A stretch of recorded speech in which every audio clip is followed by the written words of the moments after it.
नमस्कार दोस्तों, आप सबका स्वागत है। लेक्चर 1 में हमने देखा था कि वन टेल टेस्ट और टू टेल टेस्ट क्या होता है। ओके, आज हम देखेंगे कि वन टेल टेस्ट और टू टेल टेस्ट को ग्राफिकली कैसे डिफाइन करते हैं। तो सबसे पहले हम बात करते हैं टू टेल टेस्ट की। ओके, टू टेल टेस्ट हमने देखा था कि एक फर्टिलाइज़र की पैकेजिंग है जिसका वेट है, एवरेज वेट है 40 kg। अब कंपनी ऑफिशियल्स को लगता है कि उसका वेट 40 kg नहीं है। Okay, due to some problem in packaging process उसका वेट है वो लेस देन 40 भी हो सकता है या ग्रेटर देन 40 भी हो सकता है, but that is not equal to 40 kg। So alternative hypothesis is H naught mu is not equal to 40 kg। Okay, अभी हम अगर कुछ सैंपल उठाएं, जितने भी हमारे पैकेजेस हैं उनमें से कुछ सैंपल उठाएं और उन सब सैंपल्स का मीन करें, तो जो उसकी डिस्ट्रीब्यूशन आती है वो एक नॉर्मल डिस्ट्रीब्यूशन होती है। एक नॉर्मल डिस्ट्रीब्यूशन होती है किसके अराउंड? पॉपुलेशन मीन के। ओके, सो यहाँ पे हमारा आ गया mu, that is population mean, that is okay. इसमें अभी क्या करेंगे इसमें हम ऑल्टरनेटिव हाइपोथेसिस भी लिखते हैं। ओके, ऑल्टरनेटिव हाइपोथेसिस भी हम लिखते हैं इसमें। सो नल हाइपोथेसिस है कि the old theory is true. Okay, the old theory is true कि जो वेट है वो 40 kg ही रहेगा। ओके, जो वेट है वो 40 kg ही रहेगा, लेकिन हमने क्या चेक करना है? That it is not equal to 40 kg। Okay, so ये आ गया हमारा पॉपुलेशन मीन। ओके, और यहाँ पर हमारे पास कुछ रीजन्स होते हैं, दो रीजन्स होते हैं। ये होता है रिजेक्टेड रीजन। ओके, ये होता है rejected region and this is non rejected region या नॉन रिजेक्शन रीजन भी हम बोल सकते हैं। Okay, and this is called the, ये जो यहाँ पे जो पॉइंट्स होते हैं, यहाँ पे जो वैल्यू होती है वो that is called Z critical. Okay, this is called Z critical. तो जो नॉन रिजेक्शन रीजन और रिजेक्शन रीजन को सेपरेट करती है। ओके, सो इसमें हमारे पास अल्फा होता है। ओके, अल्फा होता है level of significance. Okay, level of significance. तो आपको याद रखना है कि C plus alpha equal to 1। Okay, C क्या होता है हमारे पास? Percentage of confidence level, percentage of confidence level. Okay, so कि जब कोई रिसर्चर कोई टेस्ट कंडक्ट करता है, okay, so what is the confidence level? Okay, so C equal to हम लिख सकते हैं 1 माइनस अल्फा। तो this is the 1 minus alpha. Okay, and यहाँ पे रहता है हमारे पास alpha by 2 and this is alpha by 2। Okay, so अब हम इसमें क्या करते हैं? ओके, इसमें हम जेड क्रिटिकल की वैल्यू निकालते हैं।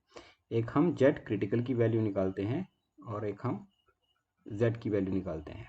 ओके, जिसको कहते हैं हम जेड स्टैटिस्टिक। एक टेस्ट होता है ये स्टैटिस्टिक। ओके, हम चेक करते हैं कि जो हमारा हाइपोथेसिस है, okay, so either we have to reject it or not reject it.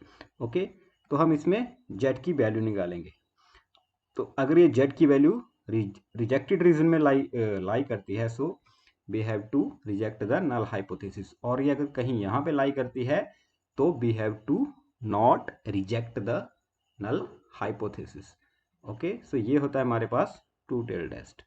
इसके बाद आता है हमारे पास एक one tail test, okay, one tailed test. One tail test दो तरह का होता है, okay, left tail test and right tail test, okay, and right tailed test, okay.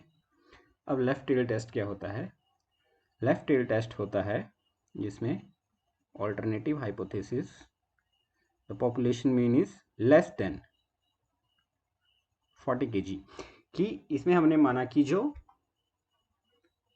Average packaging है, ओके, जिसका एवरेज पैकेजिंग का जो वेट है, जो एवरेज वेट है पैकेजिंग का, वो लेस देन 40 kg है, ओके। हम चेक कर रहे थे कि it could be either less than 40 और ग्रेटर देन 40, ओके। ये हमारे पास दो केस थे, लेस देन और equal to, that's why it is two tailed, but there is only one case, okay, only less than case. So इसके लिए हम use करते हैं लेफ्ट टेल टेस्ट, एंड और इसका उल्टा राइट टेल टेस्ट में होता है कि it is greater than 40 kg, okay. इसकी ग्राफिकल रिप्रेजेंटेशन देखते हैं।